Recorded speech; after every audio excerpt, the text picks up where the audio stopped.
ఒకరోజు కార్లోస్ అనే యువ సైనికుడు తీవ్రమైన కడుపు నొప్పి మరియు అసాధారణంగా వాచిన కడుపుతో ఆసుపత్రికి చేరుకున్నాడు.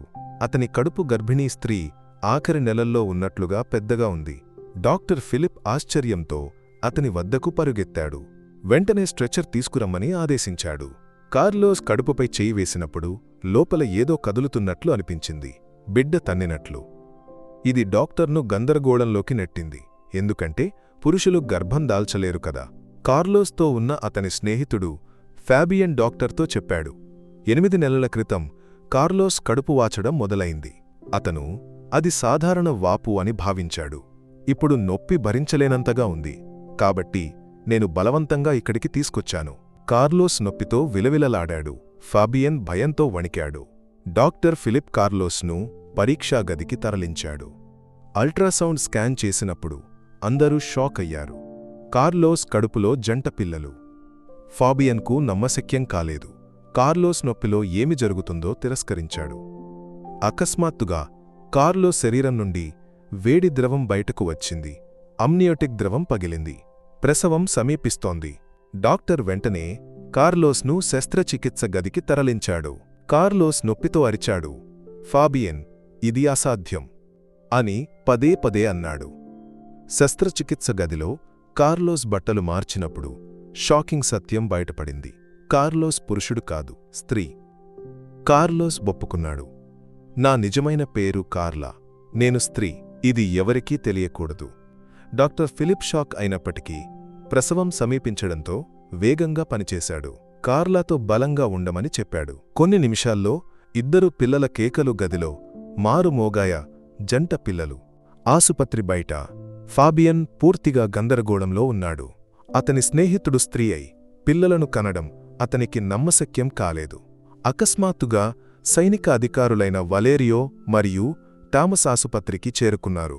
వారు కోపంతో ఫాబియన్తో అడిగారు, కార్లోస్ ఎక్కడా? ఫాబియన్ చెప్పాడు, అతను శస్త్రచికిత్స గదిలో ఉన్నాడు. వారు ఫాబియన్ మాటలను పట్టించుకోకుండా గదిలోకి పరుగెత్తారు. అప్పుడు ఆసుపత్రి ద్వారం వద్ద ఒక పురుషుడు కనిపించాడు. కార్లోస్లాగే సన్నగా, ముఖంపై గాయంతో ఉన్నవాడు. అతను ఫాబియన్తో అడిగాడు, నా సోదరి ఎక్కడా? ఫాబియన్ పూర్తిగా గందరగోళంలో పడ్డాడు. శస్త్రచికిత్స గదిలో కార్లా 2 పిల్లలను పట్టుకుని డాక్టర్తో చెప్పింది, వాళ్ళు నా సోదరుడిని చంపడానికి ప్రయత్నించారు. అతన్ని కాపాడటానికి నేను అతని వేషం వేశాను. నేను కార్లా, అతని జంట సోదరి. వలేరియో మరియు టామస్ గదిలోకి పరుగెత్తి వచ్చారు, కాని కార్లాను చూసి షాక్ అయ్యారు. వారు కార్లోస్ను చూస్తారని భావించారు. కార్లా గట్టిగా చెప్పింది, మీరు వెతుకుతున్నది నేను కాదు. అప్పుడు ఫాబియన్ మరియు నిజమైన కార్లోస్ గదిలోకి వచ్చారు. కార్లోస్ చెప్పాడు, మీ ఆట ముగిసింది. సాక్ష్యాలు పోలీసుల చేతిలో ఉన్నాయి. అందరూ షాక్ అయ్యారు.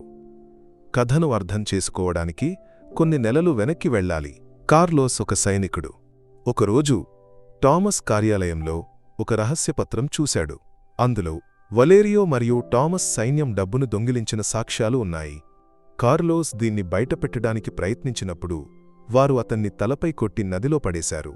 కాని కార్లోస్ అద్భుతంగా గాయాలతో బయటపడ్డాడు. కార్లోస్ తన జంట సోదరి కార్లా వద్దకు వెళ్లాడు.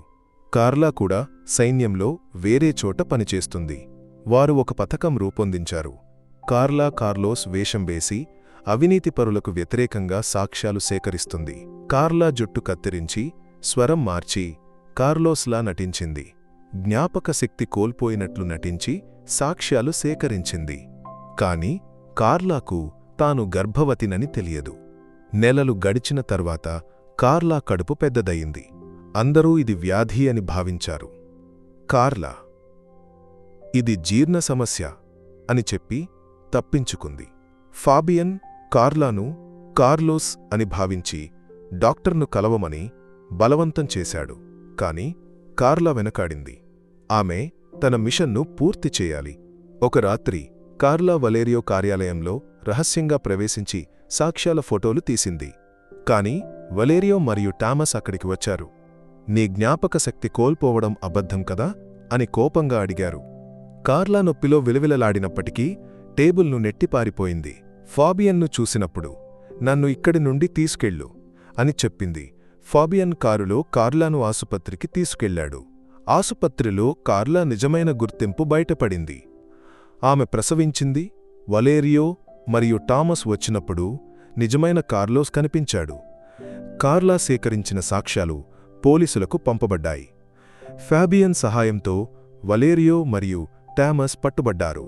వారికి శిక్ష పడింది. కార్లోస్ సైన్యంలో తిరిగి చేరి ఉన్నత స్థానానికి చేరుకున్నాడు. కార్లా తన పిల్లలతో సాధారణ జీవితానికి తిరిగి వచ్చింది. సైనిక జీవితాన్ని తాత్కాలికంగా నిలిపివేసినప్పటికీ ఆమె ధైర్యం ఎల్లప్పుడూ ఆమెతో ఉంది. ఇలా ఒక అసాధారణ కథ న్యాయం మరియు ధైర్యం విజయం సాధించి ముగిసింది.